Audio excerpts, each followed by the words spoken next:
Luke 12:27 tells us that a servant who knows what the master wants but isn't prepared and doesn't carry out those instructions will be severely punished. Romans 8:14 tells us that those who are led by the Spirit, they are the sons of God. Who is leading you? As children of God, we have a mandate to preach the gospel.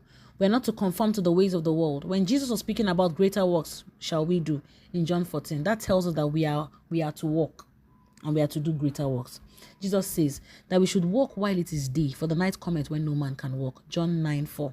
When you are faithful to the service of God, you can be entrusted. Proverbs 17:2 says, a wise servant will rule over the master's disgraceful son and will share the inheritance of the master's children. The heart of a son should be a heart of service. Jesus, being the Son of God, clearly tells us that he is a servant. As sons and children of God, we should be more vested on God's will and agenda on earth. Run with the passion and zeal to see it happen. We should be about the Father's business. Sons represent their father's interest at all times.